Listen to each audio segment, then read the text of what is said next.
Good evening, everybody, and welcome to episode 18 of Orta No Better. Luke here, and I'm joined by OKB regulars, Gilly, Karl, and fresh meat, Shannon. How are you doing? All right, thanks. How are you? Very well, thank you for asking. Very well. So yeah, we had a bit of a busy week. We've done a fair few recordings. We had our Enough the VAR going out with yourself last week, Gilly, covering for Karl with Jimmy the ref. That went really well.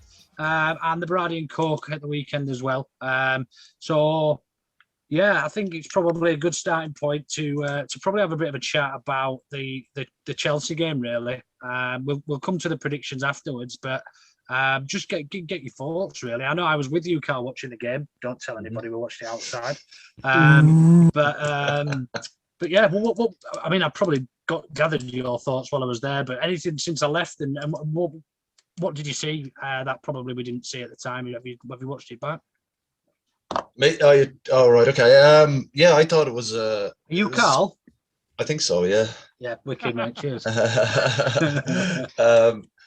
From what we watched, I thought it was an all-round good performance in for a majority of it. It's the first game, I think, that we've drawn where we've had less possession than the opposition, and something like only the fourth or fifth time that's happened under Bielsa in, I don't know, massive amount of games. So I thought defensively Struijk was class. Absolutely savage. He's not a central defensive midfielder and should never be played there ever again. I think Cooper is going to struggle to get back in. I know Jay isn't here to blast on Cooper for a while, but I think left back is all we're missing, and I think that back line is absolutely dinging. I thought it performed very well. KP in the middle of the park was solid enough. I think he did enough without having as much possession as he has done previously in other games, but he done enough in that game, I think, to merit, a good performance and whatnot. But then you've just got Rodrigo coming on for his 20-minute cameo in the second half. I don't know if it's a bit longer than that, wasn't it? It was. I think Bamford went off in the 35 minutes. Bamford went off. Was it? 35th minute, and then I think Rodrigo was replaced in about 70th minute or so. So I think he did. I think in about 35 minutes. But yeah, I think you're quite right in what you say about KP. Played a completely different role compared to some of the other games. In that he was there just to read the game more than anything. There wasn't those them diagonal passes and them through balls over the top and pinging the ball around as much because we didn't have that possession. But he filled it really well, and I totally agree with what you say about Struijk. However, I'm probably going to have to disagree with what you say about Cooper coming back into the team. I think he walked straight back in, and that's not me thinking he's a better player than Struijk, and I don't. I think Struijk's a far better player. I think he's too much of a leader, and we also see him as too important to the team to leave him out. What are your thoughts on that, Shannon? No, I agree with that. I reckon Cooper's just gonna come back in straight away. I mean, it's Bielsa, what he's like. I think he has his favourites that he sticks to, and he knows what works. So, but yeah, I mean, the game all round, it was. I mean, it's considering we had less possession and everything. I mean, those few chances we got in there, I mean, they were really. I mean, it was sad that we couldn't get the finish onto them. I mean, it was just frustrating. It was. It was. But that's typical Leeds, isn't it? It is, and it was. I think I've said it the last 2 or 3 pods I've been on when we've been beaten. We've almost looked like, even though we've been beaten, we only drew. I mean, we got a point against Chelsea, but even though we've been beaten, West Ham, we still look like a team that probably should have scored more goals. And the same at Chelsea as well. The commentators were very much. Chelsea dropped 2 points there. It was lucky Leeds got a draw, and I think if you watched it as a neutral and as a Leeds fan, we probably had the better chances, and their keeper probably made the better saves. I watched it. Sorry, go on. No, go for Shannon. Sorry. I watched a game with so my friends are Liverpool fans, so I watched with them, and they have a pretty neutral stance on the matches that they watch with me. And it's great to see what they have to say about our team, because they do think, it's all about the attack we have. And they honestly can't understand how we can't get those final finishes in, because we have those chances, when we do. But yeah, it's just one of those things, isn't it? Yeah, absolutely. It just mirrors all of last season. And I say it again, I'm probably echoing myself, really. When we get these chances, we just need to be able to bury them. That's the difference between a mid-table league and probably pushing for Europe League this season. I still think it'd be far too optimistic for us as a team from the start of the season to be pushing for Europe. But when you look back and look at the games that we have lost and how we've lost them, it wouldn't have been unrealistic. And I think we probably could have been pushing. And I think a few signings in the summer, and the expectation next year is that we're pushing for at least the Europa League. What do you think about that, Gilly? I think it's really tough to be able to call specifically around that element, purely on the basis that we expect that fans are going to be back in. And we just don't know what the dynamic of that will be. I think if you look at Liverpool and their form at the moment, they've fallen apart, completely fallen apart. They've just gone. There's a lot of talk around about Anfield's crowd being a bit of a myth and not quite as good as people make out. But it's such a difficult season to call based on there being no fans there and based on everything else going on around it and players living in bubbles and a lack of pre-season and a lack of preparation. That is really difficult to call as to exactly what will happen next season. But what you can see is, provided Bielsa stays for a start, is that we've got the basis of a very good, capable squad that we're now in a position where we don't have the overhang of multiple seasons of wages and the costs having gone up on the basis of that. So we expect that we're going to be able to spend some cash. Now, whether that'll be deposit or money or not is to be defined. Yeah, we all hope so. We really need that. Just to touch on the midfield, actually, from the Chelsea game, if you cast your mind back to when Fragile Frank was in charge of them, one thing that did happen is Klick was caught out of position a few times. He was caught the wrong side of a very, very capable midfielder he was up against. But Dallas being in there and not at left back actually allowed us to be a lot more solid in central midfield. Now, we weren't quite as creative. And I think if you talk about the chances that we had, I kind of disagree with what you're saying, Luke, in as much as we made them better than they actually were. If you think of Roberts' chance from the edge of the box, he had no right to get that on target, and there was no right for the save to be made either. To be fair, it was a worldie of a save as well as a worldie of an effort, but it was only a half chance really from the edge of the box. We did, but if you look at Havertz, he's got to score that. It's straight at Meslier and it's straight at head height, so he just puts it straight over. He's got to score that. I'm sorry, but what did they spend? £71 million on him? Something like that, yeah. But the thing about that chance and the thing that scared me is Phillips had that. He had that, and then all of a sudden, ran away from him. It was nowhere near him, and I'm like, he moved away. What's just happened? So that was a little bit perplexing. But on balance, we deserved something out of that game. We really did. Point, definitely. And that's massive. Completely.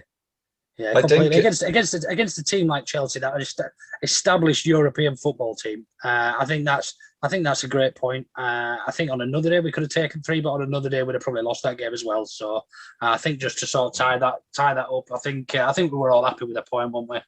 Yeah, I think I think I mentioned on the podcast before, the main part before the Chelsea game, Chelsea had won 11 or had been unbeaten for 11, but I didn't particularly feel that they had actually played very well in any of them 11 games where they'd kind of, you kind of go, oh, Jesus, Chelsea are back. They're hard to beat. Yeah. They're not great. They're not great going forward, but they're difficult to beat. Yeah, and I just felt that was the same kind of performance from them on Saturday. We just, if they came up against a team better and more capable than us, I think they'd have got their arses handed to them on Saturday if they played like that, I think, personally. But, I think that the hype around Chelsea and the way Tuchel is doing it at the moment is, I think it's a bit perplexing because it's a little early in his reign to be kind of going, oh, they're back. You can't do any worse than Frank. No, and I'm delighted Frank isn't there anymore, to be fair, but I just think a better team. They've got better. Yeah, they're not playing better football though, are they? I mean, they're getting more better results. They get better results, yeah. So that takes us on then to our Chelsea predictions. Gilly, I know we usually come to you for this part of the show. So, how did we get on? How did I get on? Well, I think you can probably tell from the tone of voice there. So Luke and Kay were the only ones to call any form of result. So Luke, I think you went 2-2. Kay went 1-1, which means you get 3 points each. Nobody else got a point.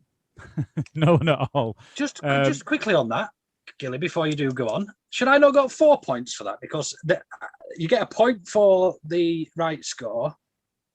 No, you get 5 points for the right score, don't you? 5 points. You get 5 points for the right result.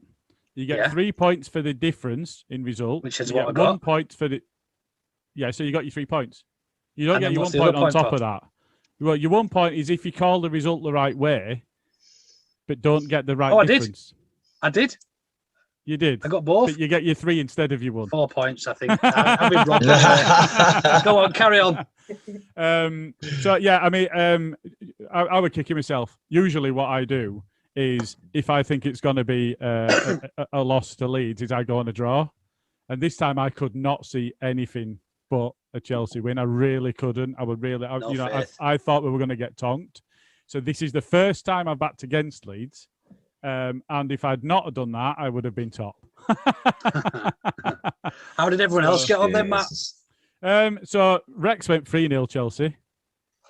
Jay went 4-1 Leeds, as he always does. On the balance of everybody else going, so Karl doesn't play.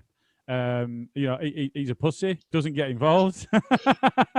But that's one of the reasons for this, actually, while I was there on Saturday. It's a valid enough reason, like. It is. He tried winning some money on Leeds and they got absolutely fucking spanked. So I'd rather he didn't back us, to be fair. Yeah. So Karl never backs anything, and what I do with that, just to keep him involved in it, is the most prevalent prediction is the one that Karl gets. So from the rest of the predictions in the league, and the predictions in the league. So Adam, Nicola, Becky, Brenda and Rex all went 3-0 Chelsea. So that's what Karl got as well.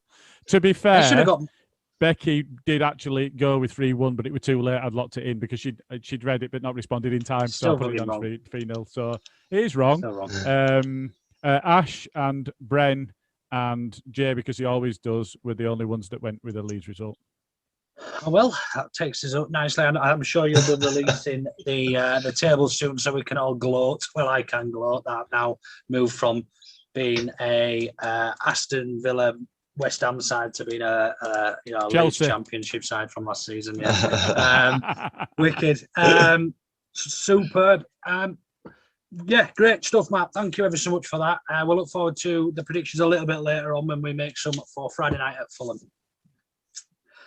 So the next part of this whole kerfuffle is the poll result that Smarty puts out every week in preparation for us recording the main podcast. And he's very kindly passed the baton on to Karl this evening to go over the poll results. Off you correctly, Karl. Cheers, Luke. Thanks a million. So each week we ask the listeners to choose the main subject for the pod. So from the following, Meslier, France's #1 by 2022, Alioski, the Galatasaray debate, and COVID fans, who gets tickets and who misses out. And the winner this week is Meslier for France #1. So I'm going to go to Gilly first on this one.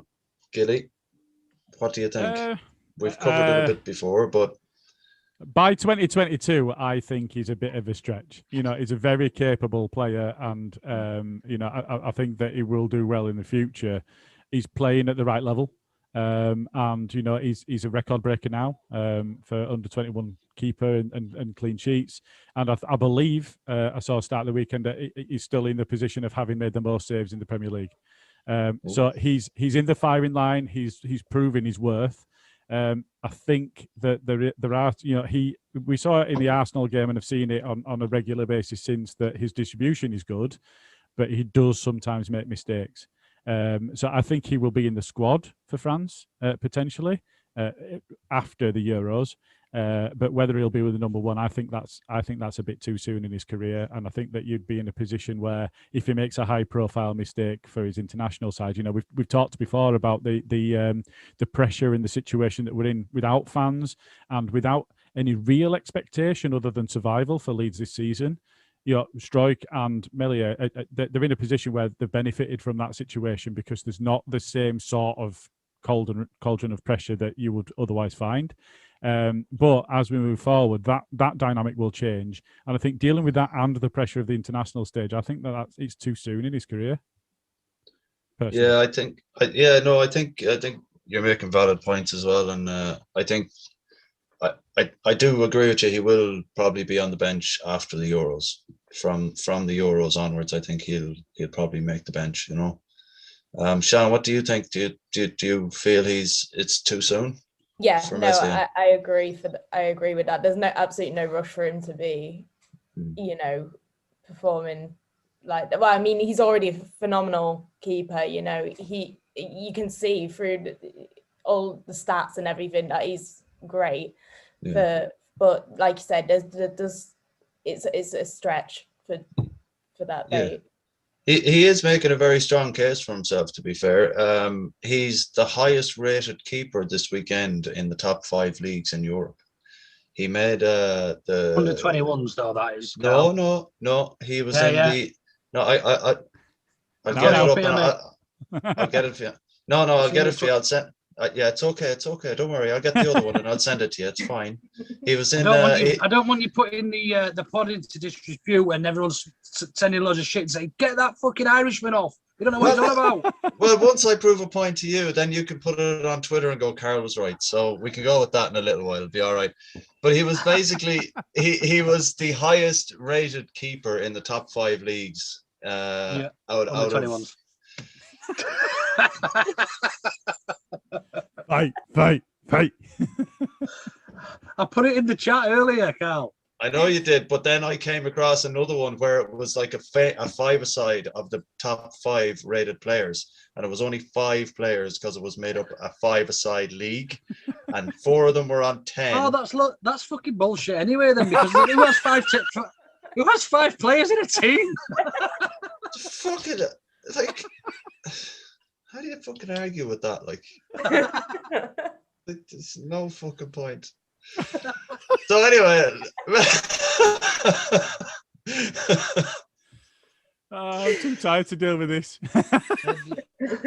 So send me over. I will. Luke, what do you think anyway? Well, I think he's done really well to get into the under-21s team of the week across Europe's top 5 leagues. That's for sure.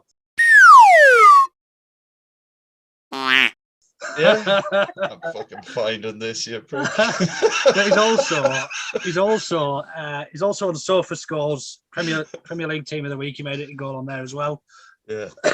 I think you're quite right. I think it's far too early. He's got a lot of competition in front of him. Like Lloris, Areola, Mandana, and there's probably a few more. I think there's even better keepers than him at 21 level at France at the minute. So yeah. He's having a fantastic season. Not going to take it away from him. He's playing at a fantastic standard. But to cut things short, he's not going to be ready to play under 21s by 2022. Sorry, not play under 21s. Play for France first team. He will be able to play under 21s because he's one of the top-rated keepers at under 21. Is that what we're saying? Under 21 level. Yeah.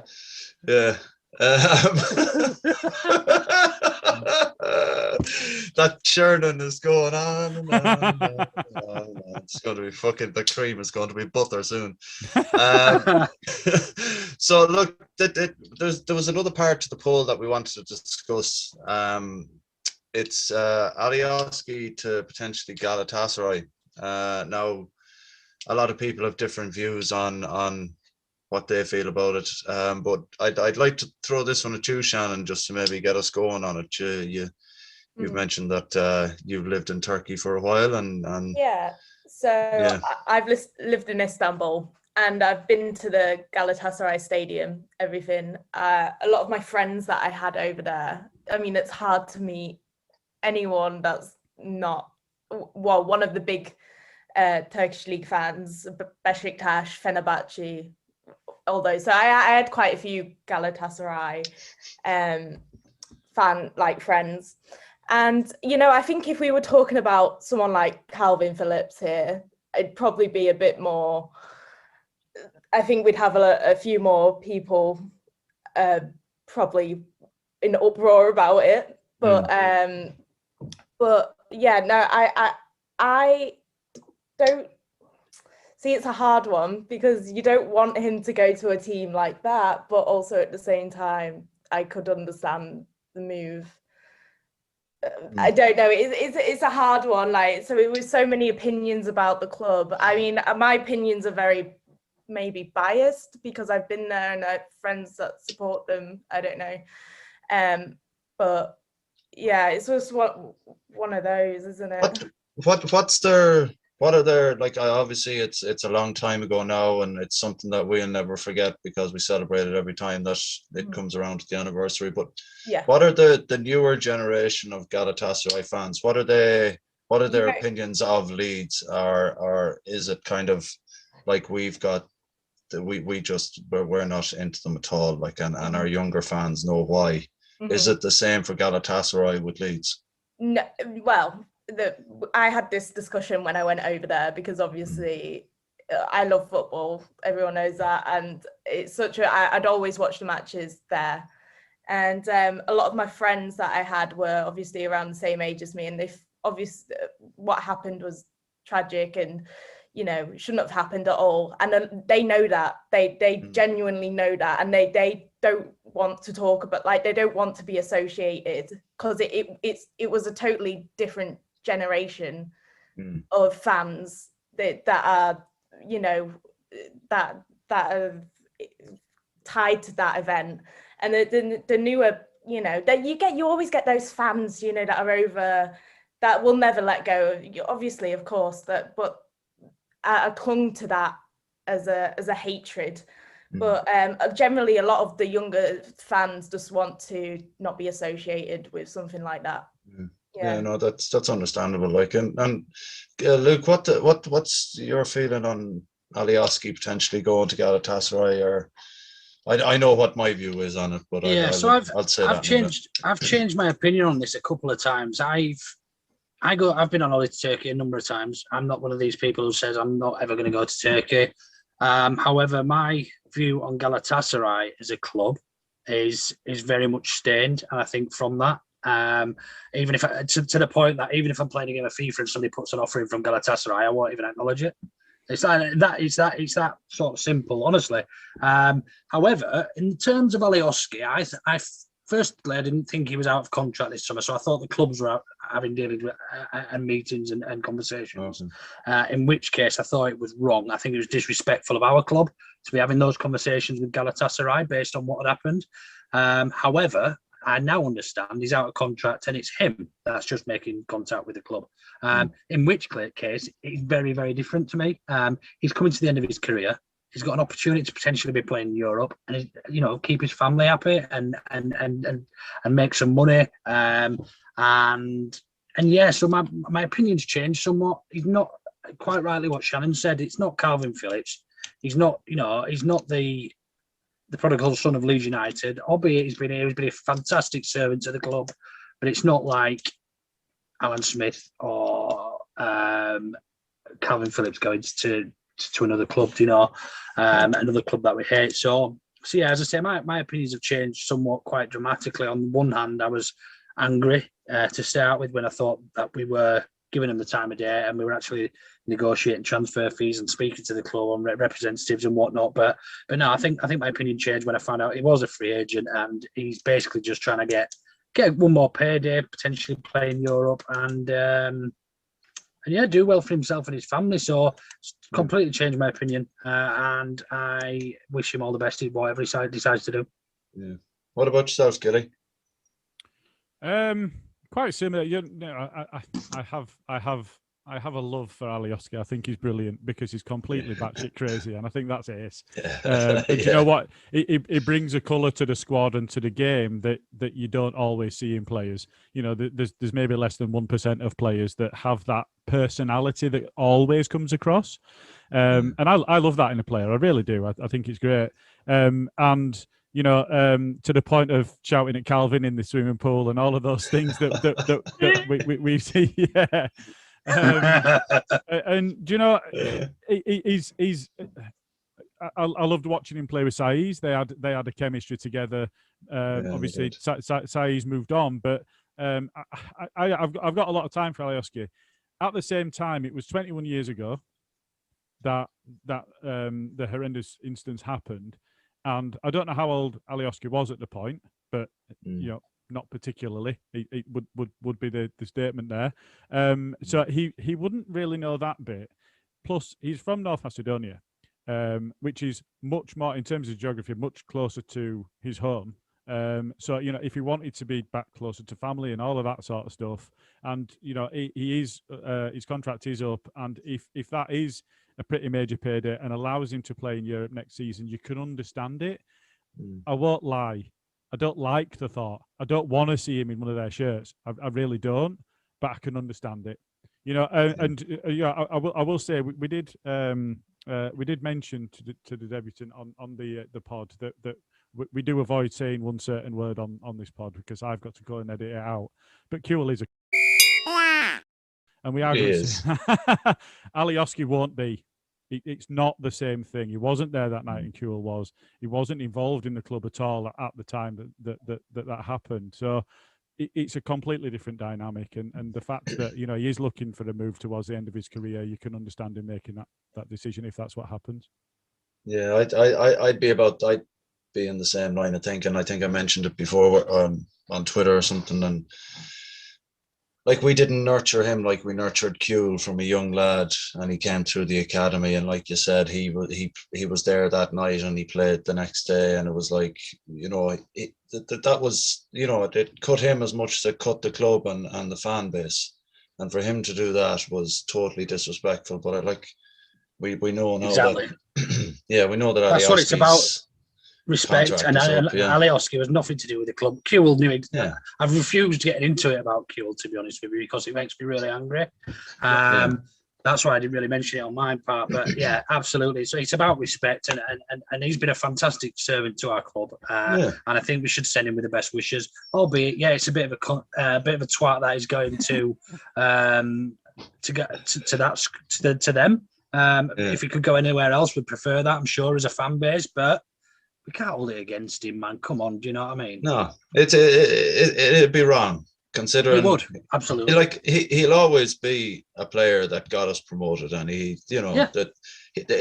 moving there won't tarnish his reputation because of the way it's going. I think it will among some fans. I think there's the real, you know, better dead than red. I'm not going on all this to Turkey. That type of fan. You know, a proper old school Leeds Dar fan. That type of fan, it probably will, but. I don't think it should. Fuck off, Gilly, you old bastard. No, I'm just saying I'm one of the Leeds Dars. I you know, I said he might, but I won't hate him for it. But there will be some that do. Yeah, but I just like if it was a youth player going, like Shannon said, if it was Calvin or something like that, then you'd understand. But he's out of contract, and it's his agent and him that are negotiating the move. It's nothing to do with the club. So I don't think anybody will be happy about it. I'm not going to say that everyone's going to be happy, but I think in a nutshell, there's going to be a majority of fans are going to wish him well and be unhappy about it. But then you're going to have a small amount of fans that are going to, you know, they'll be all over Twitter and whatever else, and they'll probably make a bit of a fool of themselves anyway. Cool. Yeah, guys, we've wrapped that up. Yeah. Anybody else got any further thoughts on that before we do move on to a bit about Friday? Keep it quiet then. Let's talk about under 21 Meslier. So yeah, as I said, we'll move on then. We'll have a bit of a chat about Friday's game at Fulham, which for me is not an important game because I think we are safe, but on the other hand, they're playing some fucking good football and getting some results, aren't they? It's going to be tougher than I think, and in London. So it couldn't have come at a worse time for us to play a team in London when we need to try and break this hoodoo. But how do we see it going? And I'll start with yourself, Shannon. What's your expectations for Friday night? I mean, I expect a Leeds win. I hope. But I don't know. I always feel when I come to these kind of teams and I expect us to show up, we never do. I seem to feel like it should, for us, be a good game and we should be able to, get some goals in. But, I never know what Leeds going to turn up there. No, and it never happens. So, I mean, I don't know if this is me just, saying it and it just not happening or what. But yeah, I'm hoping that I expect us to get a win on Friday.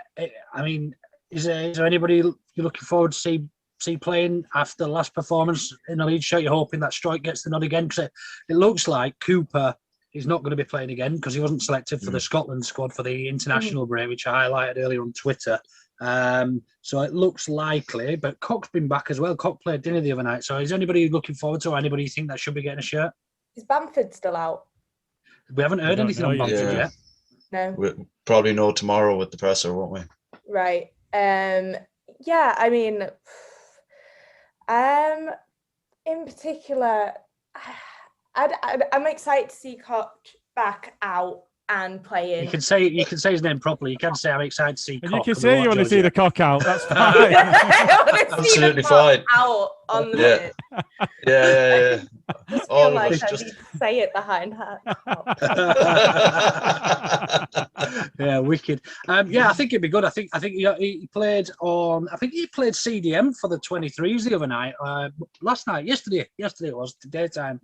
I think he played till half time at CDM. So I'm quite looking forward to seeing get back. Matt, what do you think? Friday, what's going down? Do you know Craven Cottage? Yeah, the Bamford situation does concern me because we're going to see Roberts playing up front if it's not Bamford, because I think that the dynamic. Well, it looks like it because the change that was made at the weekend was Roberts up front. Yeah, and Rodrigo to 10. And we had Rodrigo there, so if we play him as he wants to play as a 9, I suppose that's an opportunity for him to go and show what he can do. But Bamford's so crucial to the way that we play. He's absolutely critical, and if he's not there, it does concern me.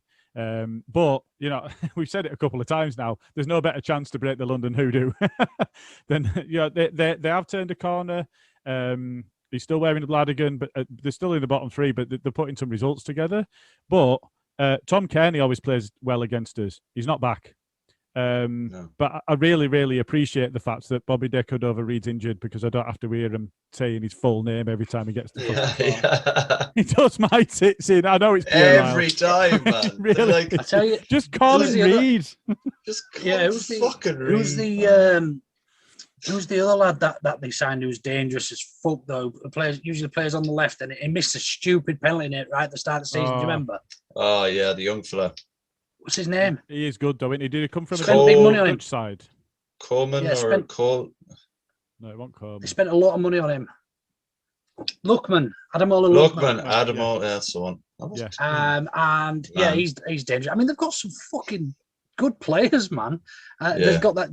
They've got a really good side. And as I say, they're putting some good results together. But how do you see it going, Karl? Do you see any different to Gilly and Shannon? Do you see Leeds win? Do you see it tougher than expected, or what?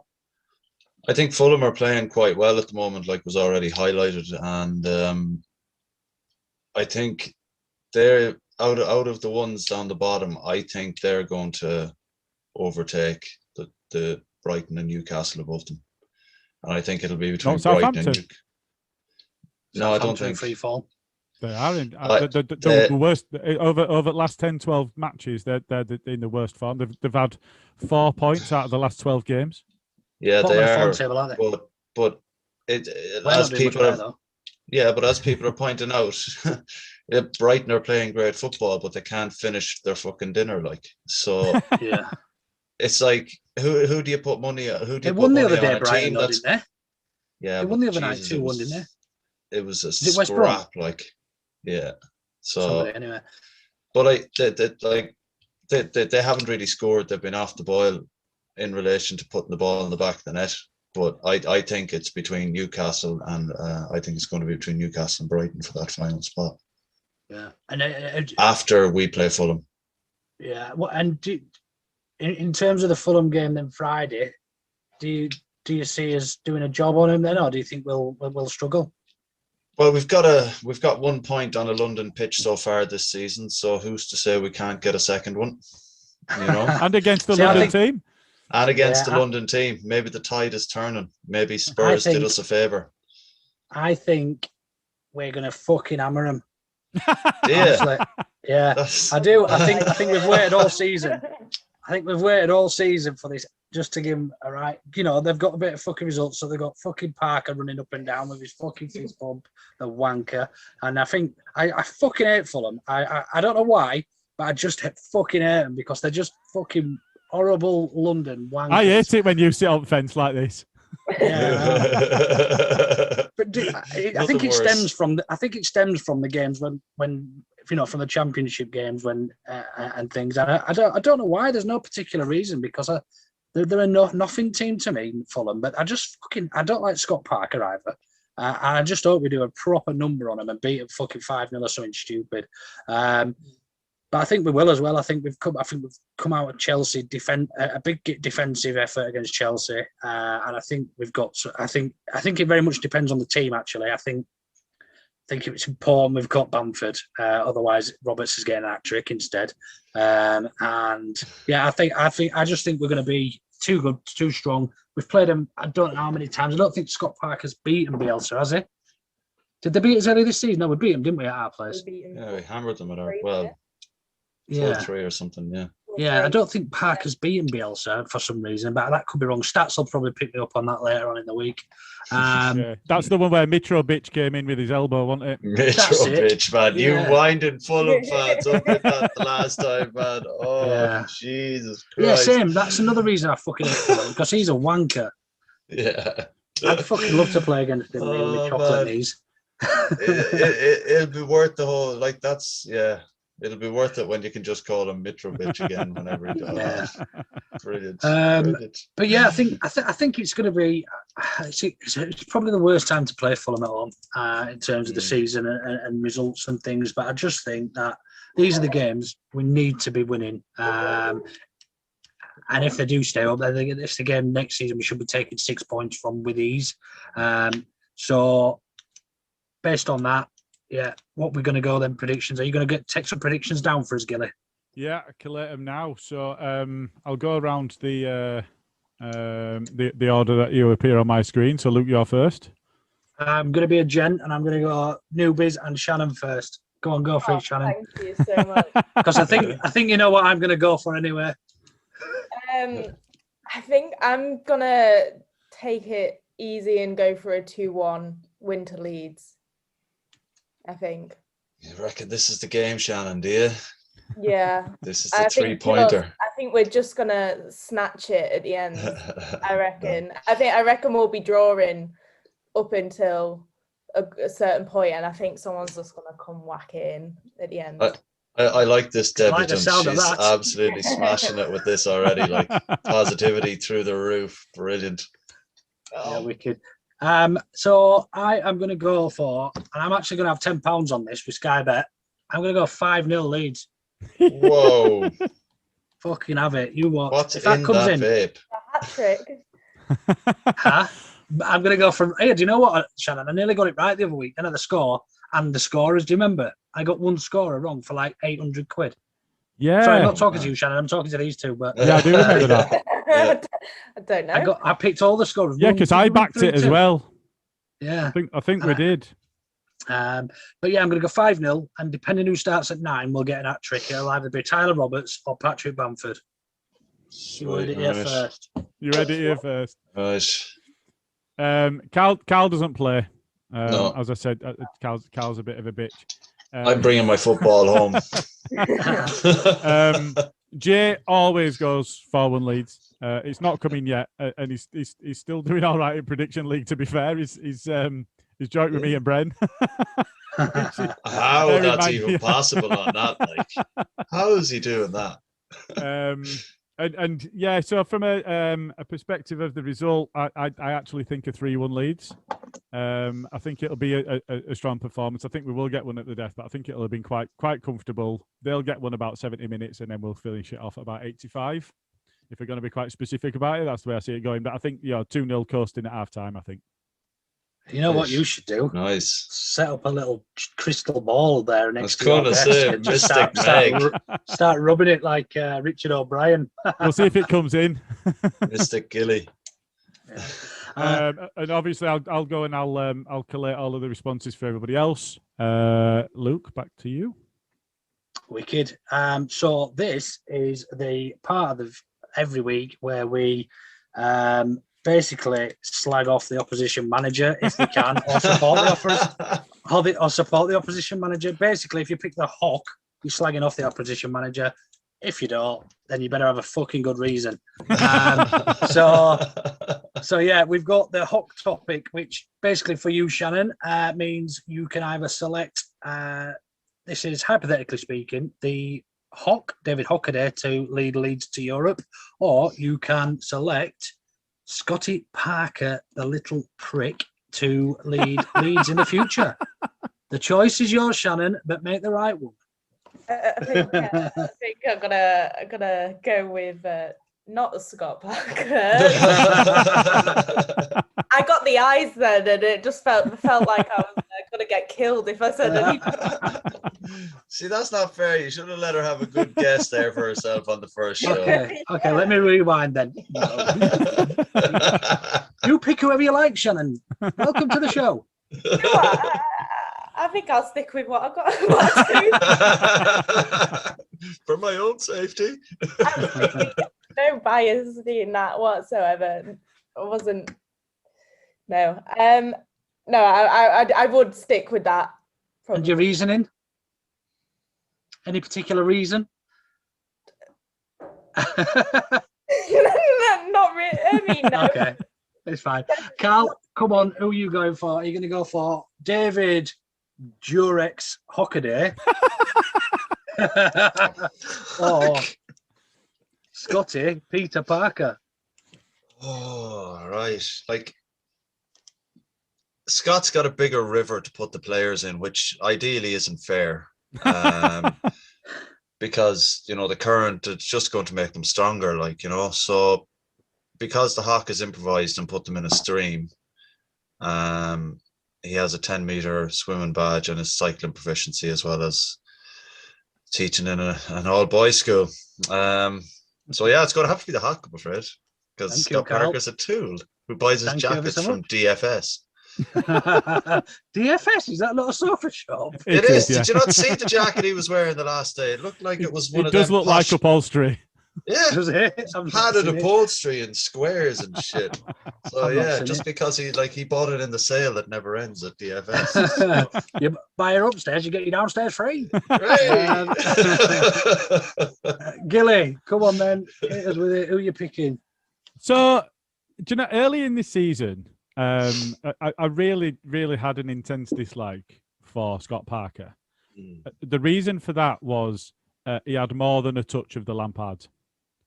In recent weeks, I think that he's come out of his shell a little bit, and I think that in the post-match interviews, he's really come across as being quite a bit better, not as petulant, not as Teddy's out of the pram, not as stop crying Frank Lampard. He's come across quite well. But regardless of all of that, he can fuck off. It's the Hock, because I was having palpitations then. Pulling the CBD oil out and everything. Parker's been at Norwich, he's been at Chelsea, he's been at West Ham, he's been at Tottenham, and he might as well have. What was the last one? Tottenham. That's how he said it, didn't he? Tottenham. So do you know what? He can just fuck off. Yeah. Get in the bin. Get in the sea. Yeah, I've made my fucking thoughts quite apparent on Scott Parker, and I don't like the Hock, and I actually do I even picked Steve Bruce the other week over the Hock. A scummer. Yeah, exactly. Exactly. How's the Privacy bacon? abuse for him. That's why you picked him. How's the bacon? Did you say? So yeah, I'm going to go for David. Don't let him near your kids' Hockaday. We're probably going to get sued. I'm sorry, I'm taking that out. All views of individual opinions podcasters out are of their own. individuals and not of the group member. Yeah, the little fucking dwarf. I'm going to go for Hockaday anyway. Anyway, I think that's probably a good reason as any to begin wrapping up before we do get a law case on our hands, and I have to abscond to somewhere in Africa because David Hockaday sends the boys in after me, and by boys I mean children. So yeah, thanks ever so much, Shannon, for making your debut with us. It's been an absolute pleasure having you here. We keep your eyes peeled, everybody, for Berardi and KOCH, which is going to be hosted by Karl. No, it's not. It's going to be hosted by Adam and joined by Karl. And just one other thing before we finish is I just wanted to call attention to Sheffield United and those Sheffield Muppets. Yeah. Wilder can get fucked. They changed them and got absolutely battered with another of our ex-managers that are shite. Yeah. So can we just join in with the laugh? Oh, yeah. No. Don't call attention to the fact we're going to play them because they're going to turn up and they're going to be world beaters. You can see it. That's what I was turn into Brazil. Yeah. So yeah, fucking Chris Wilder, Muppets from Sheffield, and all that bollocks. But yeah, keep an eye open for Brad and KOCH. We've got Karl and Adam. I think Adam, the Mad Adam, he's going to be hosting that. And we'll have another stats episode out probably Friday morning, Thursday night with myself probably, and resident statman LUFC Stats, Andrew Dalton. A couple of other things to look forward to as well over the international break. We've got a couple of secrets that we'll be releasing and giving you a little tasters of and something to wet your whistle. Couple of interviews with some ex-players and people related to the club and sports and things. So keep your eyes peeled for those. As ever, thank you ever so much for joining us, and we will see you again next week. Thanks very much. Ta-ra. See you.